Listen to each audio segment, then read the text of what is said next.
Have you ever walked out of a meeting with your supervisor or finished a lunch break with your colleagues and immediately felt a pit in your stomach and you think, oh, why did I tell them that? Or why did I mention my financial troubles? Why did I complain about my spouse? You get the idea.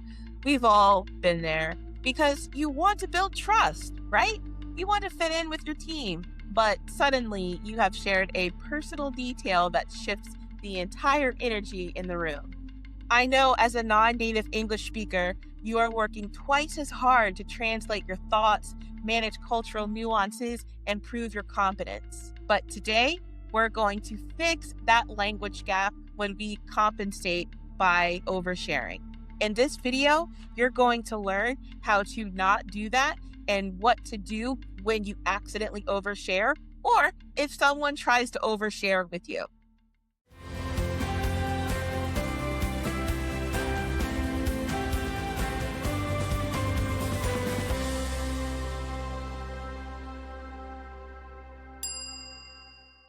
Hello, everyone. I'm Devin Bruce. I'm the founder and CEO of the English Communication Academy.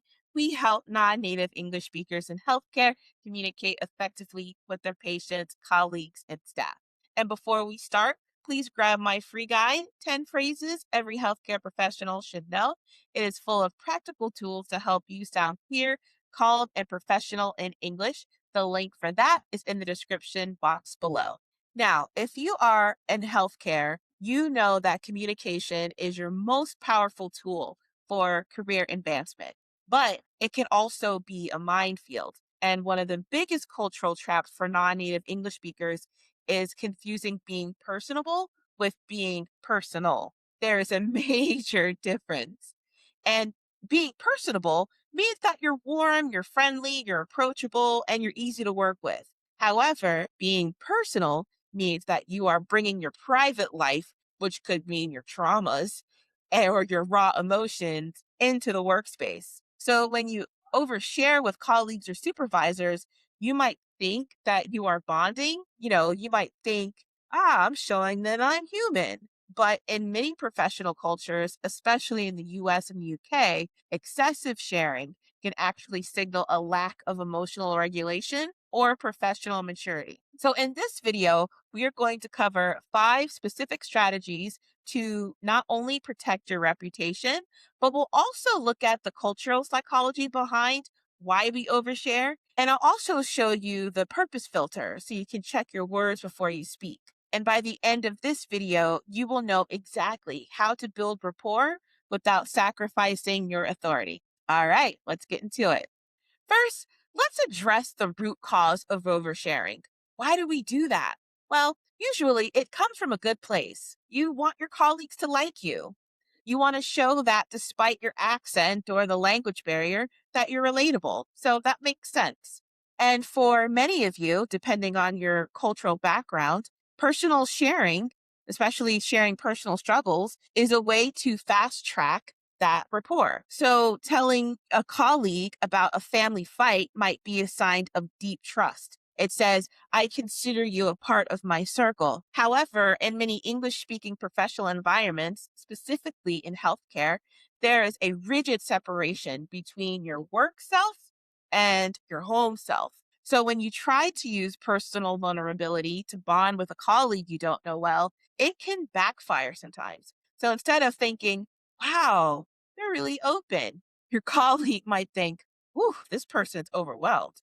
Can they handle the stress of this project? Research in organizational psychology shows that while teams value warmth, they value competence and stability even more. So if you share too much about your financial stress or your anxieties or your relationship drama, you aren't building a friendship, you're eroding their confidence and your leadership potential. So you stop being the expert and then you start becoming a liability. So you must remember your colleagues are not your therapists. Your supervisor is not your parent. They are your professional allies, and those relationships require boundaries to function correctly. Now, let's talk about the purpose filter. So, when it comes to sharing things, how do you know where that line is? How do you decide what to share at the water cooler or during a team lunch. I want you to adapt a strategy called the purpose filter. So before you share any personal information, you must perform a very quick internal check. Ask yourself this one critical question. Does this disclosure serve a professional purpose or does it just relieve my own anxiety? Let me give you a concrete example involving a supervisor. So imagine you are late on a report because you're moving houses and it's very chaotic. In the first scenario, you might say to your boss, "Oh, I'm so sorry the report is late. My landlord, see, they kicked us out and I'm fighting with the moving company and my husband is stressed and I haven't slept in 2 days. It's been a nightmare." Or you can say, "I apologize for the delay on this report. I am currently in the middle of a complex move that required some unexpected time this morning, but I will have the report to you by 2 o'clock." Now let's analyze this through the purpose filter. In scenario A, where you're venting, you are legit dumping emotional baggage onto your boss. This fails the filter. It makes you look chaotic and unable to manage your life. But in scenario B, you are contextualizing. You shared a personal fact, which was the move, only to explain the professional impact, which was the delay. And then you immediately provided a solution. That passes the filter. So the rule is simple. If you are sharing to fill silence or because you're having a bad day and you need to vent, zip it. However, if sharing a small personal detail humanizes you or explains a work related situation without adding emotional weight, then it's safe. All right, now let's talk about the best way to apply the purpose filter. Now, when we're talking about oversharing at work, let's talk about high risk topics and hierarchy. It's best to understand that not all topics are created equal. There are very high risk topics that are almost never appropriate in a general workplace setting, especially with superiors. So when you're a non-native English speaker, you must be doubly careful here. Now, this might be common sense to some, but depending on the culture, you can talk about anything and everything because it could signal that you're building trust. So nuance is often lost in a second language. So for example, a joke about politics might land well in your native tongue, but it can sound aggressive or offensive in English. So here are 4 danger zones you should avoid unless you are in a very close long-term friendship with someone outside the office. Number one is finances. Never discuss your specific salary, your debts, or how expensive your lifestyle is with peers. If you complain about being broke, it looks unprofessional. If you brag about wealth, it can breed resentment. Next up, relationship drama. You got to keep your marital problems or dating apps off the table. If you tell a colleague that you are so hungover from a date last night, you have just told them that you are not operating at 100% capacity today.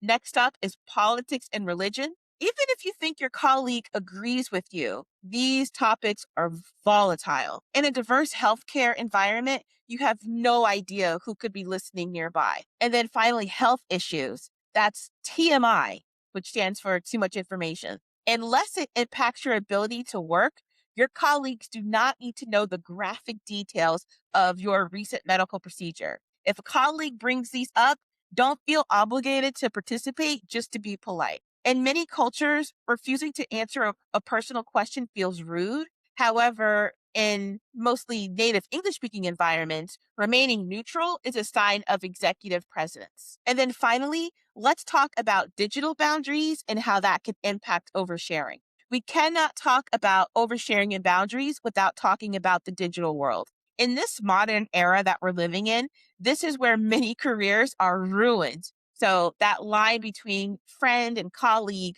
blur constantly on social media. Now, this may be a little bit of a hot take, but hear me out. It's not recommended to befriend direct supervisors on social media platforms like Instagram or TikTok. I would say LinkedIn is the only safe space for personal connection. Because if your supervisor follows you on Instagram, you do not have to follow them back. Because if you post a video of yourself partying on the weekend and your boss sees it, they cannot unsee that on a Monday morning when you are asking for a promotion. Also, be careful with messaging apps like WhatsApp or Slack, because it's easy to treat these like text messages. You might send a joke or a meme or a casual complaint about a client, but remember, screenshots are forever. You should never put anything in a digital message to a colleague that you would not be comfortable having read aloud in a courtroom or an HR meeting. If you are frustrated with the project, pick up the phone or speak in person. Don't leave a digital trail of complaints. This not only protects your privacy, but it also protects your professional image. Finally, let's discuss what to do when someone crosses the line. What if a curious colleague asks you a question that feels too personal? For example, why aren't you married yet? Or how much is your rent? Or who did you vote for? As non native English speakers, you might freeze, which is totally understandable. You might feel like you have to answer to prove your English skills or your friendliness. But honestly, you don't. Let's talk about how to pivot this using the bridge and pivot technique. Here's how to do it.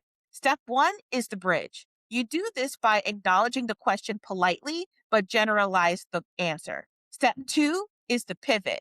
You immediately shift the topic back to work. Now let's try the marriage question. So if a colleague is like, hey, why aren't you married yet? You could say, whoa, that's a big question. Honestly, right now I'm just really focused on my career growth and getting settled into the new role. Here's the pivot. Speaking of the role, I wanted to ask you your opinion on that quarterly review data. Do you have a second? So, do you see what happened there? You didn't get angry, you didn't get awkward. You just bridged from the personal topic to a general statement about your career, and then you pivoted immediately to the work. This signals to the other person, I am friendly, but we are here to work. Okay, let's recap about oversharing at work. Professional boundaries are the guardrails that keep your career on track. They allow you to be respected for your skills rather than judged for your personal life. Remember the purpose filter. If sharing this story doesn't help the work, keep it to yourself. Your personal story is valuable, but in the conference room, your personal contribution is the only thing that matters. All right, if this video helped you, please hit like and subscribe. I post new videos every week to help you build real world fluency in your professional life. Also, please share this with others. I am on a mission to close the English gap in healthcare. And if you want some more quick fixes, download my free guide, 10 phrases every healthcare professional should know. It's jam packed with essential phrases, when to use them, when not to use them, and real life examples in healthcare. The link for that is in the description box below. And if you liked this video, check these other ones out too. All right, that's it for today, and I'll see you next time. Take care.